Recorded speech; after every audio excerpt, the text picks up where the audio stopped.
My name is Clara Whitmore. I'm 31 years old, and last Christmas Eve, my family invited me home to sign away the last piece of my mother they had not managed to take from me. It happened in the dining room of a gray stone house on the edge of Hawthorne Bay, Maine. The same room where my mother used to light cinnamon candles every December. The same room where she taught me how to fold napkins into little paper crowns when I was 6. The same room where my stepbrother Julian raised a glass of red wine, smiled at me across 12 stunned relatives, and said, "Clara, let's stop pretending. You were never the real Whitmore heir." No one moved. My father's face went pale. My stepmother Vivienne lowered her eyes in that delicate, wounded way she had perfected over 20 years. And then my grandmother, Beatrice Whitmore, 90 years old, half-blind in one eye and sharper than every person in that room combined, reached for the carved walking stick beside her chair. She stood up slowly. Then she said, "If we are finally telling the truth, then we will tell all of it." And from the black velvet handbag she carried to church, funerals, weddings, and every family meal, she pulled out a small blue folder sealed with a silver clasp. She placed it on the table beside the Christmas roast and said, "Your mother left this with me before she died. I promised I would open it only when someone tried to steal from you in her name. Before I tell you what was inside that folder, I need to take you back 3 weeks earlier, to the phone call that made me drive home for the first Christmas Eve dinner I had attended in 4 years. I was living in Boston then, working as an architectural restorer. Old libraries, theaters, lighthouses, churches with cracked plaster ceilings and forgotten murals hidden under cheap paint. My job was to bring damaged things back without pretending the damage had never happened. That sounds poetic now. At the time, it just paid the rent. It was a Tuesday evening when my father called. His name flashed across my screen while I was standing on a scaffold inside the old Orpheum Theater, dust in my hair, gold leaf on my hands. Dad rarely called. He texted on birthdays. He sent short messages on major holidays. "Hope you're well. Drive safe. Merry Christmas. Nothing cruel. Nothing warm either." So when I saw his name, I climbed down from the scaffold and answered. "Clara," he said, and even before he finished my name, I heard someone else in the room with him. "Vivienne." I could always hear Vivienne, even when she wasn't speaking. "Your stepmother and I would like you to come home for Christmas Eve this year." I looked up at the cracked ceiling above me. Home. That word still had teeth. "You haven't asked me that in a while," I said. There was a pause. "I know. I should have. That was new. Not enough, but new." He cleared his throat. "There are some family matters we need to settle. Nothing dramatic. Just paperwork regarding the house. The house. My mother's house." The Whitmore house sat on a cliff above Hawthorne Bay, with ivy on one wall and a narrow path behind it leading down to a private strip of stony beach. It had belonged to my mother's family before she married my father. She inherited it from her parents, and when I was little, she used to tell me that houses remembered the people who loved them. "Walls listen," she would say, touching the old stone by the fireplace. "So be careful what stories you tell inside them." After she died, the house became Vivienne's stage. My mother's wildflower curtains disappeared first. Then the photographs. Then the blue plates she collected from antique shops.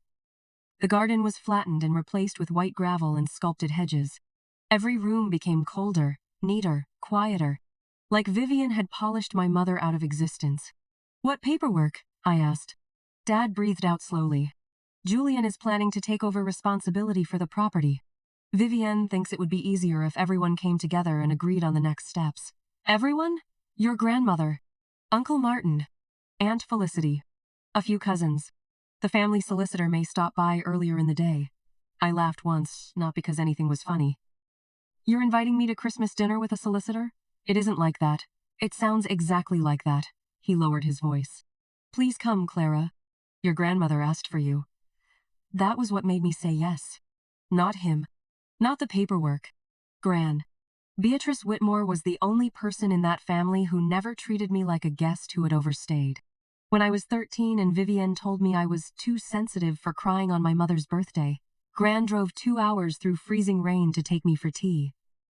When I graduated from university and my father forgot the ceremony was on a Friday, Gran was in the front row wearing a pearl brooch and clapping louder than anyone.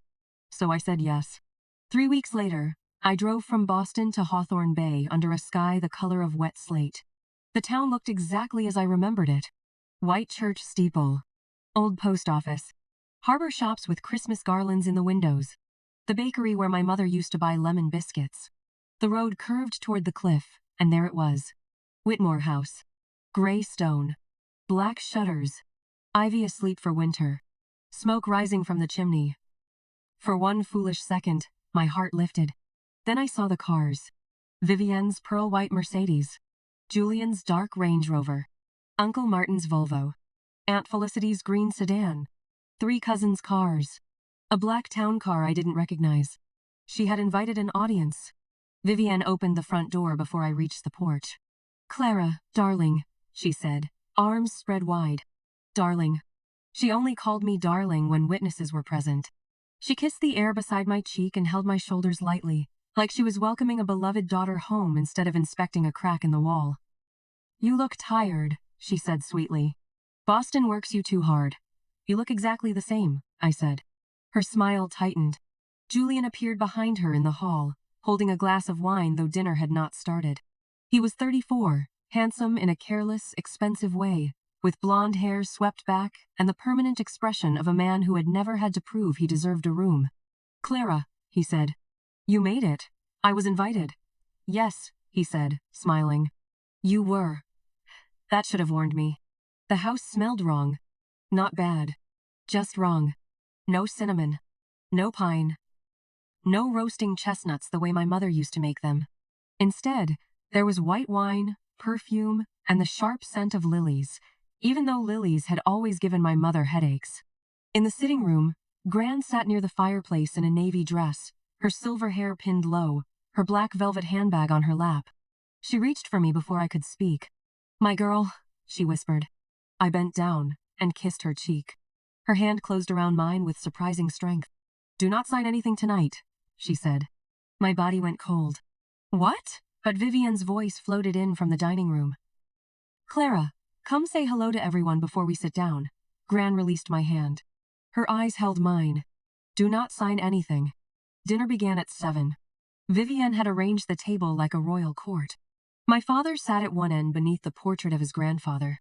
Vivienne sat at the other, closest to the kitchen door, where she could command the evening with tiny movements of her hand. Julian sat to my father's right. I was placed halfway down the table, near a drafty window and far from my father. Gran had been seated near Aunt Felicity, but she ignored the name card, picked up her plate, and moved herself beside me. Vivienne pretended not to notice. The meal was beautiful in the way expensive things are beautiful when no one has touched them with love. Roast beef. Potatoes glazed with rosemary. Winter salad with pomegranate seeds. A tower of little pastries no one seemed brave enough to disturb. For the first 20 minutes, everyone behaved. Cousin Lydia talked about her new baby. Uncle Martin complained about property taxes. Aunt Felicity asked me about Boston and looked genuinely interested until Vivienne interrupted to tell a story about Julian's latest business opportunity. "It's a coastal hospitality concept," Vivienne said proudly. "Very elegant. Very exclusive." Julian leaned back in his chair. "Hawthorne Bay is changing," he said. "People want heritage experiences now. Old houses, sea views, curated weekends. There's real money in it." I looked at him. "You're talking about the house," he smiled into his wine. "Among other assets." My father stared at his plate. That was when I noticed the leather document case beside Vivienne's chair. Not a folder. A case. Thick, polished, expensive. My pulse began to thud in my ears. Vivienne lifted her glass. "Well," she said brightly, "before dessert, I think Charles has something he'd like to say." My father flinched at his own name. Then he stood. The room quieted. He looked older than he had on the phone. Smaller somehow, though he was still tall. His hair had gone almost completely white at the temples. "I know Christmas Eve is not the usual time for business," he began. Uncle Martin muttered. "Then why are we doing business?" Vivienne shot him a look. Dad continued. "But this family has avoided certain decisions for too long. The house is costly to maintain. I'm not as young as I used to be. Vivienne and I have discussed it, and we believe Julian is best positioned to manage the property going forward." "Manage," I repeated. Julian's smile widened. Dad swallowed. "There are documents prepared for a family transfer." My fork was still in my hand. I set it down carefully. "What kind of transfer?" Vivienne opened the leather case and slid a stack of papers toward my father. Nothing alarming, she said. Just a sensible agreement. The house should remain with someone who understands its potential. Gran went very still beside me. I reached for the papers before Dad could stop me. The top page was not a simple family agreement. It was a preliminary sale proposal. Whitmore House and the surrounding coastal land were to be transferred to Julian Whitmore for £1 as a family settlement, after which he would enter into a sale agreement with Ashbourne Coastal Resorts. Purchase offer, $2.8 million. I read the number twice. Then I read the description below it. Proposed redevelopment, boutique cliffside inn, private event venue, luxury cottages. They were going to sell my mother's house to developers. Not preserve it. Not keep it in the family. Sell it. Vivienne folded her hands. Clara, I know you have sentimental feelings about the property, but sentiment doesn't repair roofs. No, I said. But greed doesn't make a family, Julian laughed softly. Here we go, I looked at him. What does that mean? It means you always do this. You turn everything into some grand emotional tragedy. My mother lived in this house. Your mother died in this house, he said sharply. There's a difference. The room froze. Dad whispered, Julian. But Julian was already leaning forward, warmed by wine and confidence. You left years ago, Clara. You don't come home. You don't help. You don't know what it costs to keep this place standing. I wasn't exactly made welcome. Oh, please. He looked around the table as if inviting them to agree. You've been playing the abandoned daughter for half your life. Vivienne put a hand on his arm. Julian, enough. But she did not mean enough. She meant not yet. Julian shook her off. No, Mom. Everyone is tired of tiptoeing around her. She acts like the house belongs to her because Eleanor spoils her, and because her mother had some romantic attachment to old stones and drafty windows. My father's face had gone gray. I should have stopped there. I should have stood, taken my coat, and left. But anger does strange things to grief. It gives it a spine. This house belonged to my mother's family, I said. Not yours, Julian's eyes flashed. Then he smiled. A slow, cruel smile. Are you sure about that? Every sound in the room disappeared. Even the fire seemed to hold its breath. What did you say? I asked. Julian took another sip of wine. I said, Are you sure? Because from what I've heard, there were always questions about what your mother intended. About who truly belonged in this family. Dad dropped his napkin. Vivienne closed her eyes, as if deeply pained. A performance. Aunt Felicity whispered, Good Lord. Julian looked directly at me. You were never meant to inherit Whitmore House, Clara. Ask your mother why. My mother had been dead for 23 years. For a moment, I was 8 years old again, standing at the top of the stairs in my nightgown, listening to Vivienne tell my father that grief made children difficult. That I needed discipline. That clinging to dead people was unhealthy. I looked at my father, waiting. Just once. Waiting for him to say, stop. Waiting for him to defend my mother. Waiting for him to defend me. He did not. His eyes stayed on the table. And that was when Gran stood up. Not quickly. Not dramatically. She placed one hand on the table and the other on her walking stick. The chair creaked beneath her. Her knees shook. But when she finally straightened, every person in that dining room turned toward her. Sit down, Julian, she said. Julian blinked. Gran, I said, sit down. He sat. Gran reached for the black velvet handbag beside her plate.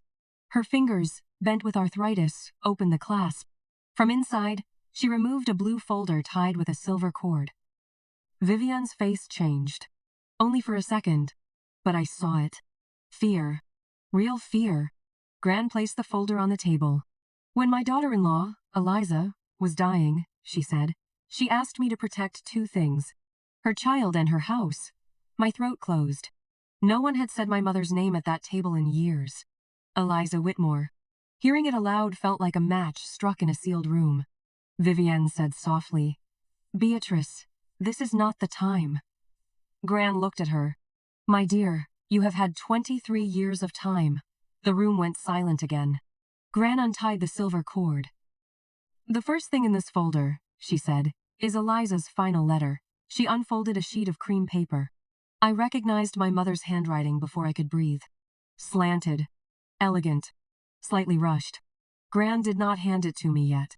Instead, she read, To my Clara, if you are reading this, it means someone has made you feel unwelcome in the place where you were most loved. I am sorry. I tried to leave enough truth behind that no one could twist it later. My hand flew to my mouth. Gran continued. Whitmore House is not Charles's to sell. It is not Vivienne's to manage. It is not any future spouse's to divide.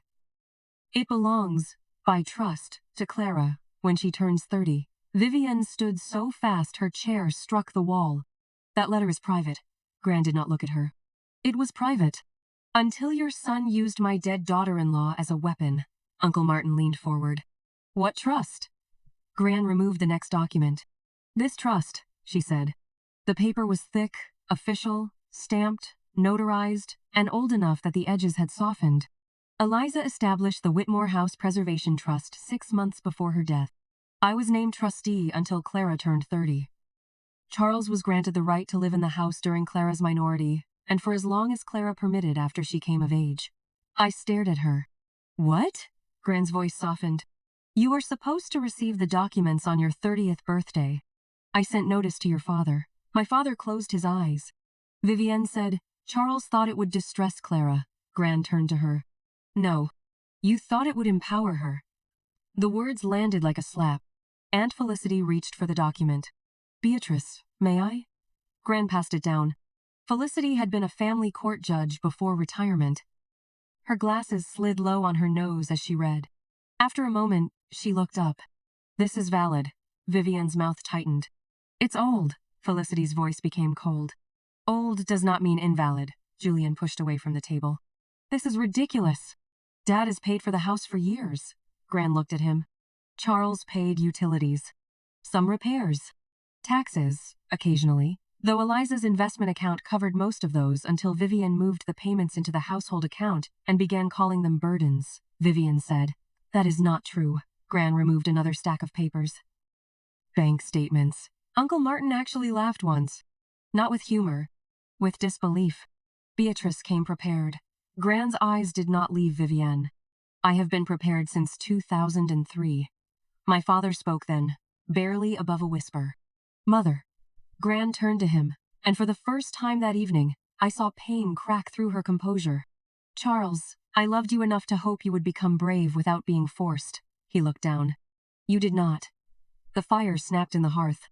Gran reached into the folder again. There is one more matter. Vivienne gripped the back of her chair. Enough. Gran's voice sharpened. No. Not nearly. She lifted a smaller envelope. For years, Clara was told she was difficult, distant, ungrateful. For years, relatives were told she did not want contact, that she ignored invitations, that she returned gifts, that she had rejected this family. A strange sound moved around the table. Uncle Martin frowned. Aunt Felicity went still. Cousin Lydia looked at me with wide eyes. Gran opened the envelope. These are copies of letters Eliza wrote for Clara before she died. One for every birthday, until 21. She entrusted them to Charles. My father covered his face. I stared at him. I had never received a single letter. Not one. Gran continued. When Clara was 10, I asked why she had not mentioned the birthday letter. Vivienne told me Clara found them upsetting and asked not to receive any more. I looked at Vivienne. She had gone very pale. That was a misunderstanding, she said. Gran placed the letters on the table, one by one. 11, 12, 13, 14. My entire childhood, stacked in unopened envelopes. Aunt Felicity whispered, Vivienne. Vivienne lifted her chin. Eliza was gone. Clara needed to move forward. My voice came out before I realized I had spoken. You kept my mother's letters from me? Vivienne's eyes flicked toward my father. He did not save her. Not this time. I thought it was unhealthy, she said. You thought my mother loving me was unhealthy? No. I thought obsession with grief was unhealthy. Gran's hand came down on the table. The sound cracked through the room. You thought a child with a dead mother was easier to control if she believed she had been forgotten. No one spoke. Not even Julian. Gran's eyes shone now, but her voice stayed steady. Eliza knew exactly what you were, Vivienne. Not at first. She was kind. Too kind. But near the end, she saw how you hovered near Charles. How you offered help he had not asked for. How you looked at this house like a prize. Vivienne's face twisted. I took care of this family. You occupied it, Gran said. The words were quiet. They were devastating. Julian stood again. You don't get to talk to my mother that way. Uncle Martin rose too. Sit down, boy. Julian looked stunned. Uncle Martin was mild, soft-spoken, usually more interested in crossword puzzles than conflict. But now his hands were flat on the table, his face hard. You signed with Ashbourne Resorts as future owner of a property you do not own, he said. You tried to push Clara into signing away her rights at Christmas dinner. And now you want manners? Julian opened his mouth. No words came. Aunt Felicity held up the sale proposal. This could be fraud, Vivienne snapped. It is not fraud to plan for a family asset. It is fraud, Felicity said, to represent control you do not legally have. Julian looked at my father. Dad, tell them. My father slowly raised his head. For the first time in 23 years, he looked directly at me while choosing his words. I didn't know about the resort. Vivienne spun toward him. Charles. He shook his head. You told me Julian wanted to restore the house. You said he had investors for repairs. You said Clara would be relieved not to carry the burden. The sale was restoration, Julian said quickly. Adaptive reuse. Heritage hospitality, I laughed. I could not help it. Is that what they call tearing down my mother's garden and building luxury cottages now? Julian's face reddened. You don't even live here. No, I said. Because every time I came back, Vivienne made sure I knew which rooms were no longer mine. The words were out. And once they were, I could not stop. She gave my bedroom to guests when I was 16. She boxed up my mother's books and said damp had ruined them. She told me Dad was too tired to see me when I came home from university. But somehow he was never too tired for Julian's football dinners, Julian's business launches, Julian's birthday trips. My father's eyes filled. Good. Let them. Clara, he said. No. I held up my hand. Not yet. I turned to Vivienne. You spent 20 years making me feel like a stranger in my mother's house. And tonight you tried to make it legal. Vivienne's mask shifted again. The wounded softness vanished. In its place was something harder. Older. Meaner. You were always ungrateful, she said. Always watching me. Judging me. I married a widower and raised another woman's child, and all I got in return was suspicion. Gran said, you did not raise Clara. You managed her absence. Aunt Felicity set the trust document down. Charles, did you know about the trust? My father swallowed. I knew Eliza signed papers. I didn't understand all of it. You received notice when Clara turned 30? He closed his eyes again. Yes, the word was tiny, but it destroyed the last excuse. I stared at him. That was last year, he nodded. You knew? I was going to tell you. When? He did not answer. Vivienne did. We needed time to decide what was practical. I turned on her. You don't get to decide what is practical with my inheritance. She stepped back as if I had struck her. Gran placed her palm over my mother's letter. Eliza decided. The law decided. Clara decides now. Then, she looked at me. My darling, you are the legal owner of Whitmore House. You have been since your 30th birthday. I remained trustee only because the transfer notice was withheld. Felicity and I corrected that last week. My ears rang. What? Aunt Felicity nodded. I filed the final documents on Monday. The county registry updated yesterday. Vivienne sat down slowly. Julian whispered, No. Gran looked at him. Yes. The room felt suddenly too small for all the truth inside it. I looked around the table. At relatives who had believed I stayed away because I was cold. At my father, who had mistaken silence for peace. At Vivienne, who had spent half my life standing between me and everything my mother left. At Julian, who had already spent money in his imagination that never belonged to him. Then I looked at the letters. 11 birthdays. 11 versions of my mother waiting to meet me. Something inside me cracked. But it did not break. It opened. I stood. My chair scraped the floor, and every eye turned toward me. I want everyone to understand something, I said. My voice did not shake. This house is not being sold to Ashbourne Coastal Resorts. It is not being transferred to Julian. It is not a family asset available for discussion, Julian scoffed. I looked at him. If you contact the resort again using this property, I will involve a lawyer, Aunt Felicity said, already prepared. I almost smiled. Then I looked at Vivienne. You will leave my mother's letters on this table, Her mouth opened. I continued. You will not touch them. You will not explain them. You will not cry over them. You will not make yourself the victim of them. They are mine. For once, Vivienne had no reply. Finally, I turned to my father. This was the hardest part.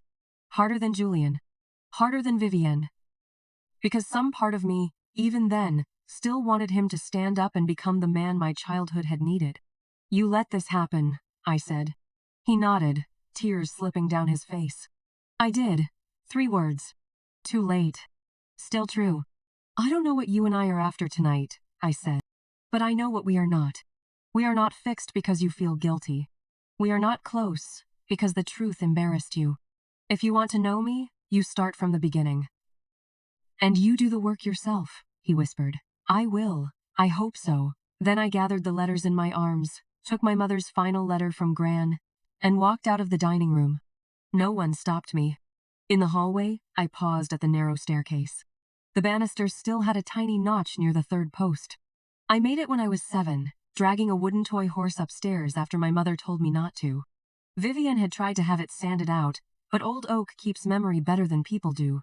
I touched the notch. Then I went upstairs. My childhood bedroom was no longer mine. Vivienne had turned it into a pale guest room with gray cushions, silver lamps, and no evidence that a girl had once taped paper stars to the ceiling. But inside the wardrobe, behind folded blankets, I found one thing she had missed. A small mark on the inside panel. C. W. plus E. W. Clara Whitmore plus Eliza Whitmore. My mother helped me carve it with a safety pin when I was 6. She told me it was our secret signature, proof that we had been there. I sat on the floor and opened the first letter. My 11th birthday. My mother's handwriting blurred almost immediately. My Clara, if you are 11 today, you are probably too old for fairy cakes but too young to admit you still like them. I hope someone made them for you anyway. No one had. I pressed the letter to my chest and sobbed so hard I could not breathe. Not polite tears. Not graceful grief. The kind that comes when a child inside you finally understands what was stolen. After a while, Gran found me. She lowered herself onto the floor beside me with considerable effort and no complaint. I'm sorry, she said. I shook my head. You saved them. I should have done more. I looked at her then. Her face was lined with 90 years of weather and worry. You did more than anyone. She touched my hair. Your mother wanted you to have this house because she knew it would remember you even if people pretended not to. We sat there until the house grew quiet below us. Relatives left in murmurs. Doors opened and closed. Cars started in the cold. Somewhere downstairs, Julian shouted. Vivienne shouted back. My father did not shout at all. That night, I slept in my old room on top of the gray guest bedding, surrounded by letters from my mother. By morning, Ashbourne Coastal Resorts had received a formal legal notice from Aunt Felicity. By New Year's Day, they withdrew their offer. Julian's investors vanished with them. By mid-January, Vivienne had moved into a rented townhouse near Portland temporarily, though nothing about the boxes looked temporary. My father stayed in the East Wing for 6 weeks, then moved into a small apartment above the harbor pharmacy. He said the house felt too full of ghosts. I told him ghosts were not the problem. Lies were. He did not argue. I did not move into Whitmore House immediately. I still had work in Boston. But every weekend, I drove north. I began undoing Vivienne one room at a time. Not angrily. Carefully. The way I restored old buildings. I took down the cold silver mirrors and found the faded outline where my mother's blue-framed seascape had once hung. I tracked the painting to a storage unit Vivienne had not paid for since August. The owner called me after Felicity sent proof of ownership. I found my mother's books in boxes marked miscellaneous. I found her recipe cards behind a false panel in the pantry. I found 3 of her blue plates wrapped in newspaper from 2004. In March, I tore out the white gravel in the back garden. Beneath it, stubborn and pale, were the roots of my mother's lavender. I planted more. Gran supervised from a chair on the terrace, wrapped in a wool coat, issuing instructions like a general. Not there. Eliza hated straight lines. Make it look like it happened by accident. Aunt Felicity came on Sundays with legal files and lemon cake. Uncle Martin repaired the greenhouse door. Cousin Lydia brought her baby and cried when she saw my mother's portrait back above the mantel. I'm sorry, she said. Mom always said you didn't want us around. I thought the same about you, I said. That was the worst part, in some ways. Not the house. Not the money. The years of missed ordinary things. Birthdays. Cups of tea. Cousins' weddings. Christmas cards. Babies I had never held. People who had cared from a distance because Vivienne made sure distance was all we had. My father came one Saturday in April. He arrived with no warning, carrying a toolbox and a bag of groceries. I was in the kitchen, sanding paint from the old window frame. He stood in the doorway. "I can leave," he said. I looked at him for a long moment. Then I said, "The pantry shelf is loose." He nodded. That was how we began. Not with forgiveness. With a shelf. He fixed it badly at first. Then better. Then he made tea, too weak, the way he always had. We sat at the kitchen table where my mother used to write grocery lists. I read one of her letters, I said. His face tightened. "She loved you," I told him. Even at the end. He looked down. "I loved her. I know. I failed you." Yes. He flinched, but he did not look away. That mattered. "I don't know how to be your father now," he said. I wrapped my hands around the mug. "Start by not letting anyone else speak for me," he nodded. Then he said, "Your mother hated lilies." I stared at him. It was such a small thing. Such a useless, ordinary truth. And somehow it broke my heart more than an apology. "Yes," I said. "She did." He came again the next weekend. And the next. Sometimes we talked. Sometimes we worked in silence. Sometimes I hated him so suddenly I had to leave the room. Sometimes I felt 8 years old and wanted to lean against his shoulder. Both feelings were true. Healing, I learned, is not a straight road. It is a house with many locked rooms. You open what you can. You leave the rest until your hands stop shaking. By summer, Whitmore House looked alive again. Lavender grew along the back path. My mother's blue plates lined the kitchen wall. The wildflower curtains were remade from fabric Gran found in an old trunk. The dining room no longer smelled of lilies. On the first Saturday of August, I hosted dinner. Not Christmas. Not a holiday. Just dinner. Gran sat at the head of the table because no one else had earned it. Aunt Felicity came with court gossip and lemon cake. Uncle Martin brought wine. Lydia brought the baby. My father arrived early and helped set the table without being asked. There were empty chairs, too. That was all right. Not every absence needs filling. Halfway through dinner, Gran raised her glass. "To Eliza," she said. Everyone repeated it. To Eliza. For the first time in 23 years, my mother's name belonged in that room again. Not as a wound. Not as a secret. As part of the family. Later, after everyone left, I stood alone in the hallway. The house was quiet, but not empty. I understood then what my mother meant. Walls listen. They had heard the lies. They had held the truth anyway. I walked to the staircase and touched the notch in the banister. Then I went upstairs to the wardrobe and opened the door. The little carved letters were still there. C. W. plus E. W. Clara Whitmore plus Eliza Whitmore. Proof that we had been there. Proof that we still were. Vivienne sent me one message in September. "You destroyed your father's life." I read it once. Then I deleted it. There was a time when I would have answered. Explained. Defended myself. Written paragraphs to a woman committed to misunderstanding me. Not anymore. Some people do not want the truth. They want your exhaustion. I do not give mine away now. Julian moved to Chicago. Someone told me he works in commercial leasing. I wish him no harm. I also wish him no access to my property, my peace, or my future. As for my father, he is trying. Some days that means a phone call. Some days it means fixing a gutter. Some days it means sitting across from me at the kitchen table while I read one of my mother's letters aloud and he cries into his hands. I do not comfort him every time. That may sound cold. It is not. It is honest. For years, I carried pain he refused to see. Now he can carry some of his own. This Christmas I am hosting. The table is set for 9.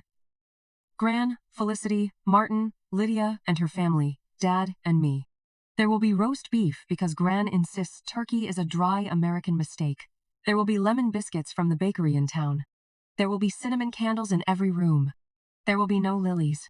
And before dinner, I will place my mother's letters beneath the tree, tied with a silver ribbon. Not hidden. Not protected from the wrong people. Displayed in the open. Because love should not have to survive in envelopes. My name is Clara Whitmore. I am 31 years old. The house on Hawthorne Bay is mine now. Not because someone finally allowed me to belong. Not because my father apologized. Not because a court document made me worthy. It is mine because my mother loved me loudly enough to leave proof. It is mine because my grandmother kept watch when everyone else looked away. It is mine because I stopped confusing silence with peace. And if anyone ever invites you to a family dinner just to make you sign away your place in your own story, listen carefully. Read every page. Trust the person who tells you not to sign. And remember this. A house can be stolen room by room. A memory can be buried under gravel. A mother's name can be removed from every wall. But truth has a way of waiting. In folders. In letters. In old wood. In women who live long enough to say, no, not this time. That Christmas Eve, they tried to sell my mother's house. Instead, they handed it back to me. And this year, when the cinnamon candles are lit and the sea wind moves against the windows, I will sit at the head of my own table. Not as a guest. Not as a problem. Not as the daughter they almost erased. As the woman who came home,